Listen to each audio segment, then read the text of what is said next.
I am just delighted you're here. This is a very important month. In addition to being the month, July 23rd, when we became Santa Barbara became the 323rd International City of Peace. July is a month that we should be really working hard to rid our world of plastic. Get rid of plastic is a July theme.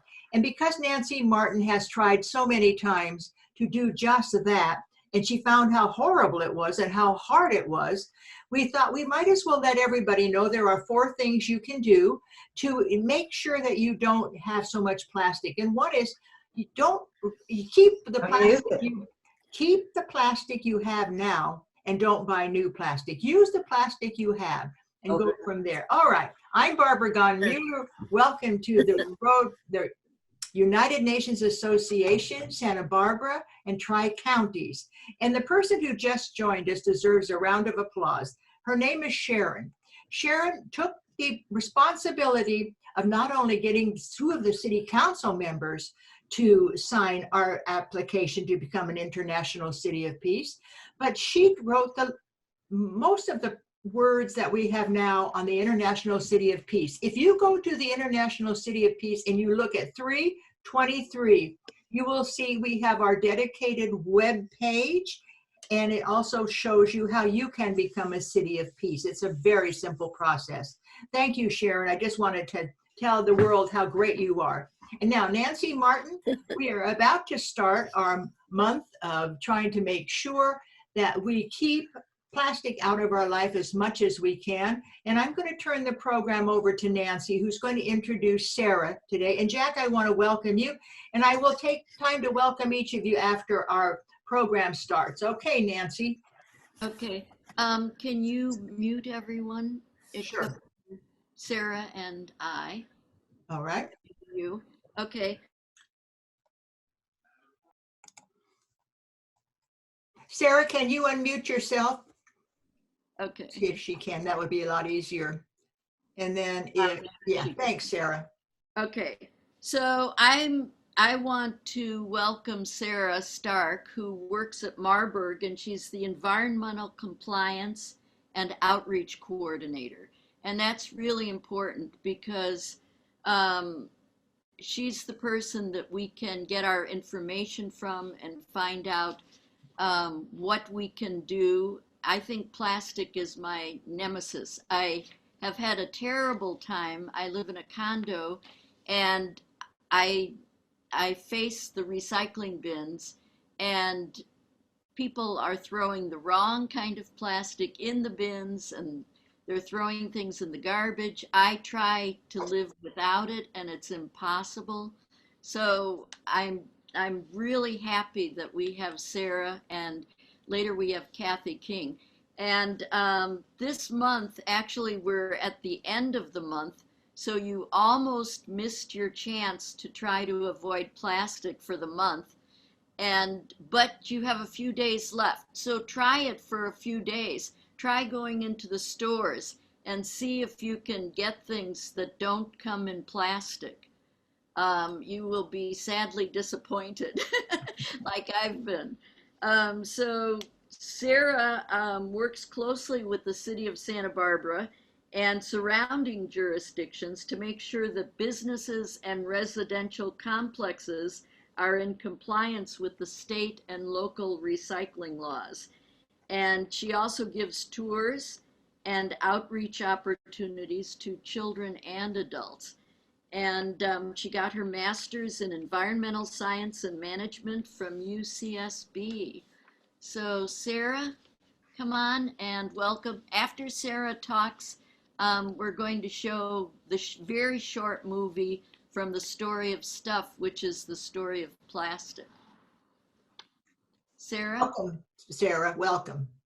Thank you for the introduction. I will try and keep this brief but informative today. I'm going to mostly be talking to you all about plastics, but sort of before we get into that, I want to start by talking about the 3 R's, which I'm sure we all know and love, but we'll get a little refresher on that.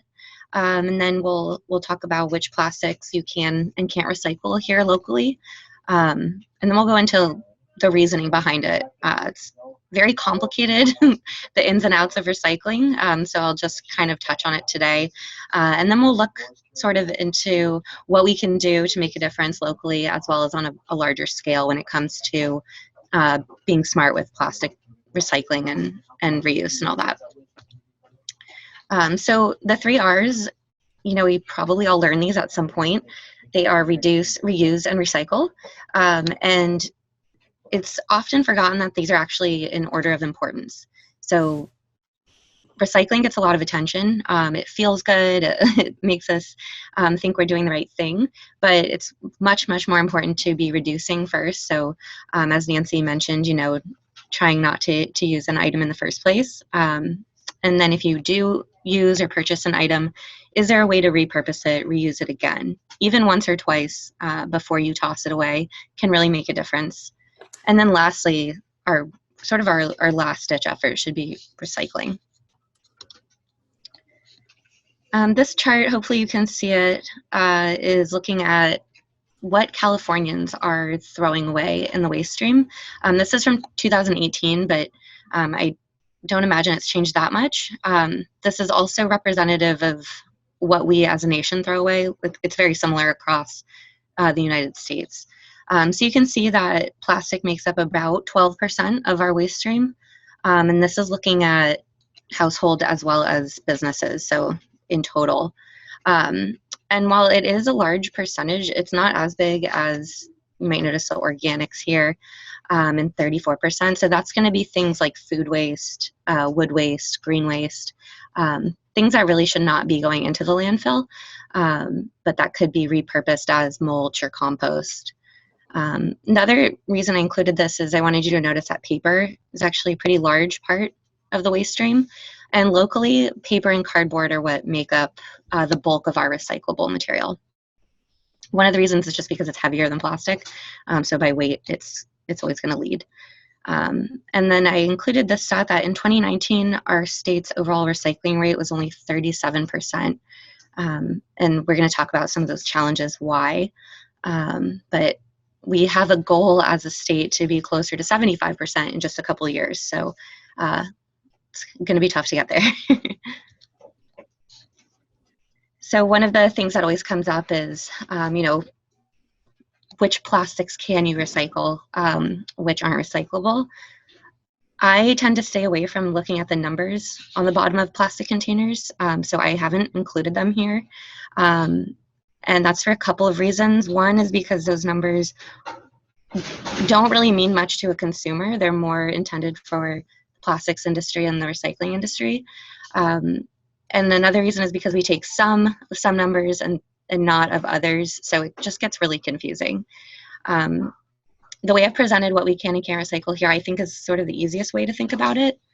So in terms of plastics, any clean and dry container that held a liquid is good. That's going to include items like soda bottles, water bottles, juice, milk, laundry detergent, shampoo, soap, all that kind of stuff. Thicker plastics like buckets and tubs, still good in the recycling container, as well as flower pots and trays.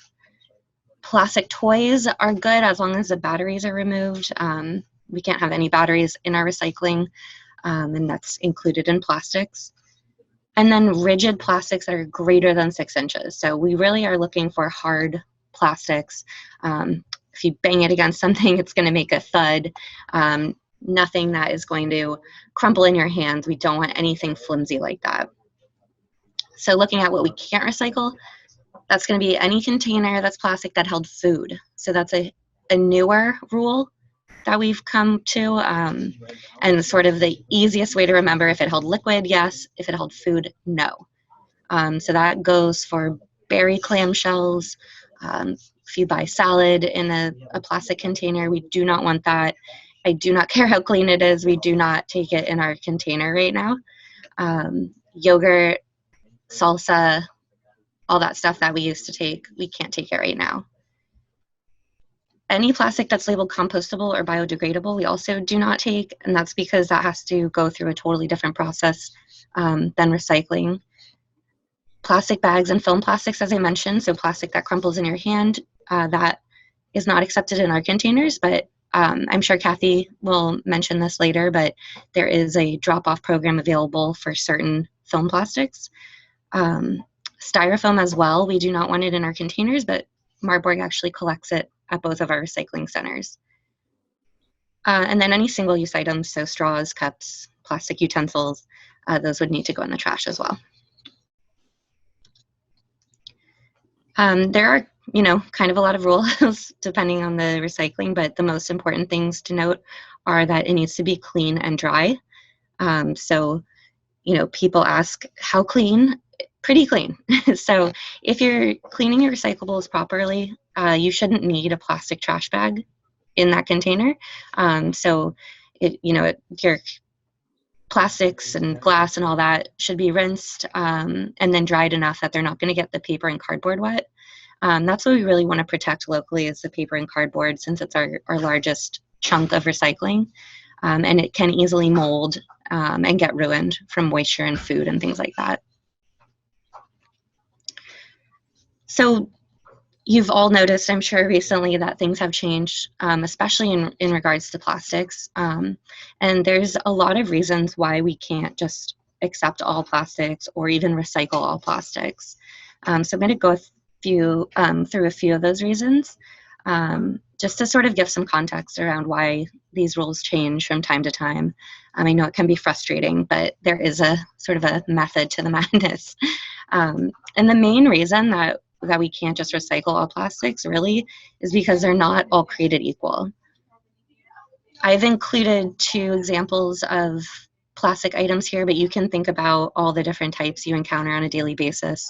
If you go to the grocery store and check out the produce aisle, for example, you'll see, probably 20 to 30 different types of plastic in just one aisle. So looking here at a meal tray versus a water bottle, they're made of different types of plastic. They have different melting points. They're formed in different ways. One is colored, one is clear, one's rigid, one's flexible, and they're even, built to hold different items. So one's holding food versus liquid. So all of that leads to a lack of infrastructure and technology to process these different types of plastics. It's really different to recycle a meal tray versus recycling a water bottle, just based on all the things we went over. And unfortunately, the United States just does not have the infrastructure right now to support all those different types of plastics being recycled. There's other sort of undesirable plastics, like film plastics, have historically not been wanted by recyclers because they'll clog machines, break machinery, transport food and liquid down the line. So there's certain plastics that are just hard to deal with too, and that can make them undesirable and then have no value. So essentially no point in collecting them. Plastic is also subject to shifting markets. All recyclables, like any other commodities, their price goes up and down. And with plastic, it comes from petroleum. So when the oil prices are low, unfortunately, it can be less expensive to make new plastic than it is to recycle old plastic. And then most recently, our biggest reason why we are accepting less plastics is because we lost our biggest customer, who was China.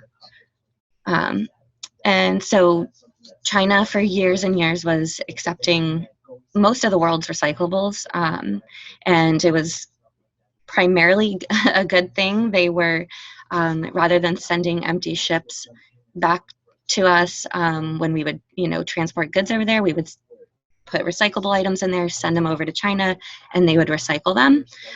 But the rest of the world kept sending them trash. They warned us for years, saying, clean up your act. You're polluting our environment. We don't want it. People didn't listen. And so in 2018, they enacted a policy known as National Sword, and it began phasing out several types of recyclable imports into China. So they slowly sort of started weaning the world off of them. And then as of 2021, they no longer are taking anything from anywhere in the world. So since 2000, though, they were the largest importer of California's recyclable material. In if you can see the graph on the left, the orange bars are showing that drop off from basically when they enacted the national sword policy in 2018. That those were our plastics going overseas to China, and how they basically went to zero once that was enacted. And then I just found this graph on the right today, and it's actually showing the top export markets for U.S. scrap plastic as of February of this year. I just thought it was kind of interesting. As China shut down, other countries were forced to open up or increase their operations for recycling. And it looks like Canada is actually taking the most right now. But you can see, there's other Asian countries like Malaysia, Vietnam, Indonesia. And so the concern there is that they're going to be facing the same issues that China had as far as pollution goes, environmental health impacts, things like that. So it's definitely something we need to be aware of. So there's a few thoughts I had on, how we can move forward locally, and then as well as a country, as well as there's some good news, I think, on our home front. Moving forward locally, it's really important for everyone to be aware of the 3 R's, practice those in order of importance, spread the word to friends and family, reduce, reuse, recycle. Recycle is not the glamorous, feel-good, end-all be-all. It's just one way to deal with our waste in an environmentally, friendlier way than just landfilling it. One way that this can be accomplished locally too is through local ordinances, like different cities banning single-use plastics from businesses or styrofoam.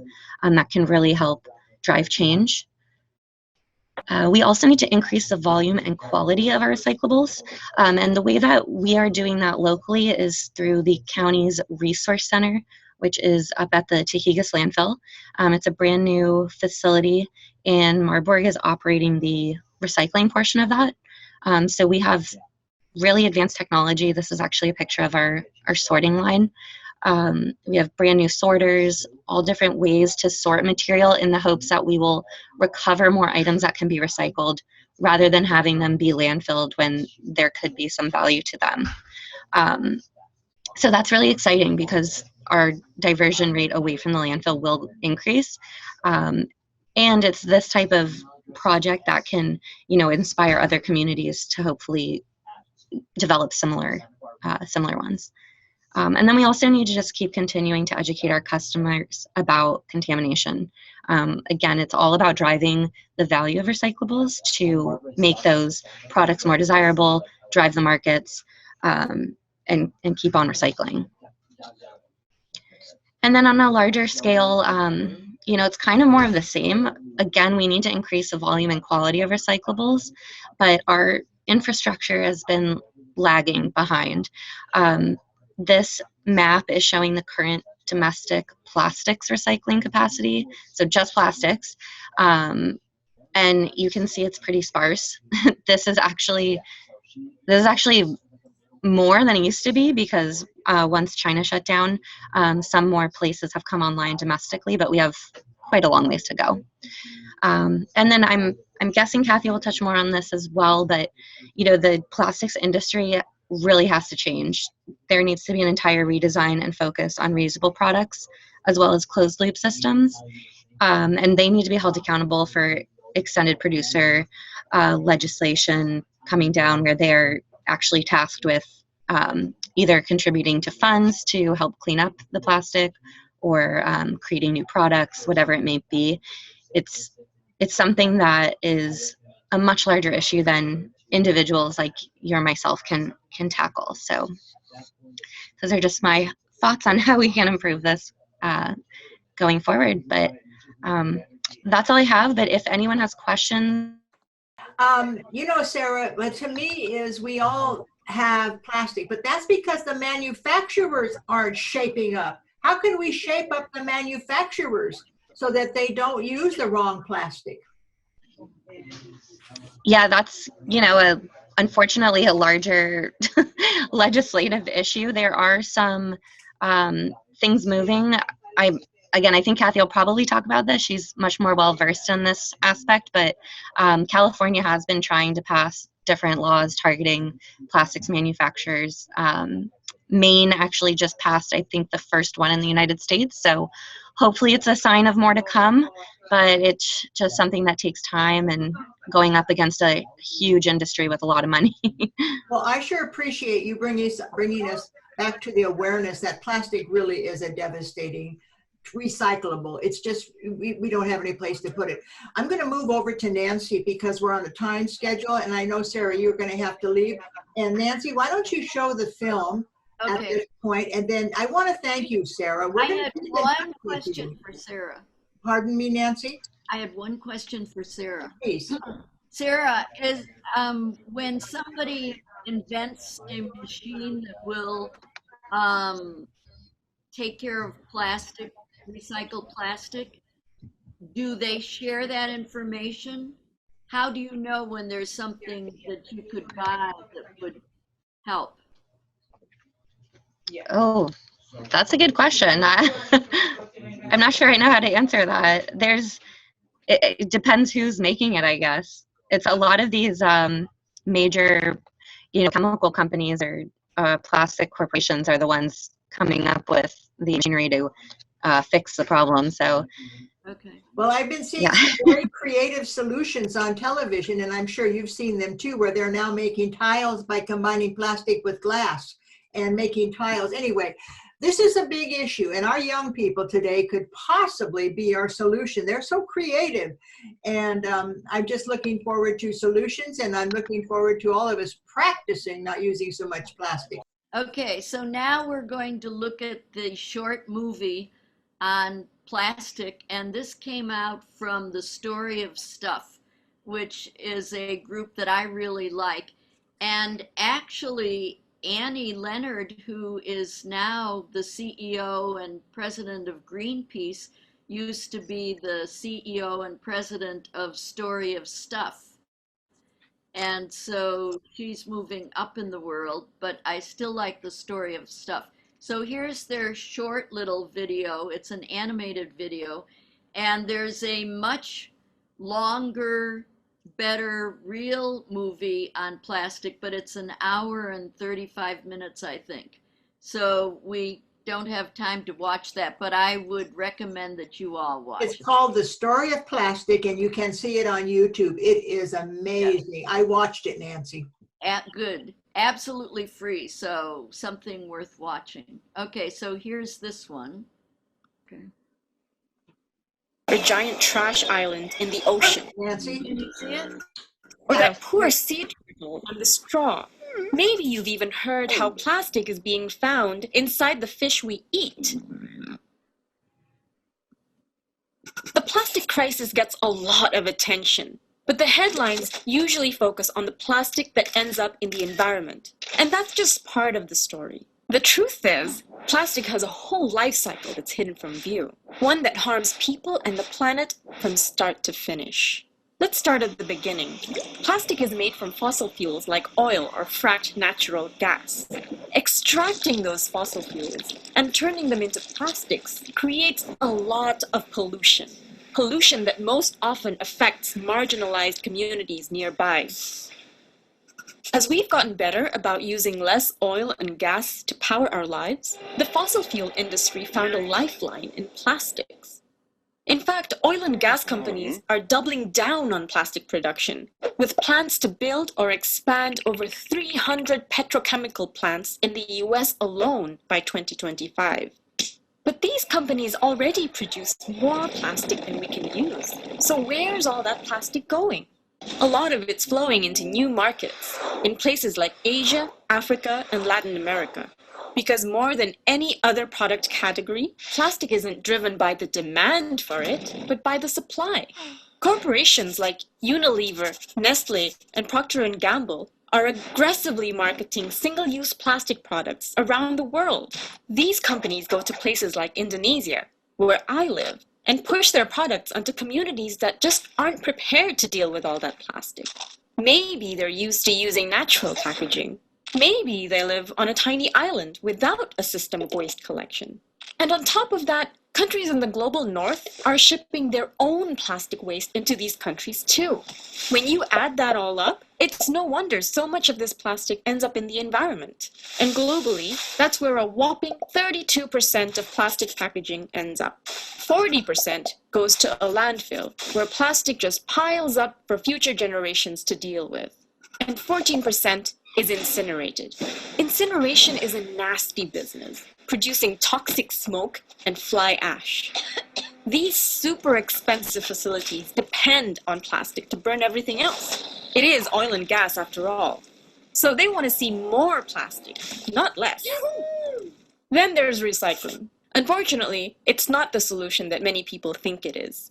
Just 14% of plastic packaging gets recycled, and only 2% is effectively recycled, meaning it becomes something as useful as before. The rest is downcycled into something worse. And most recycled plastic is only recycled once before ending up in landfills, incinerators, or the environment anyway. So it turns out that we can't burn, bury, or recycle our way out of this problem. And we can't just scoop all that plastic out of the environment either. That's like trying to bail out a bathtub with a teaspoon while the tap is on full blast. So how about we turn off the tap by shutting down the plastic machine? That means passing policies that create systemic change, like phasing out the single-use plastics that pollute the most, ending the fossil fuel subsidies that are fueling big plastic, and holding companies responsible for the plastic waste they create.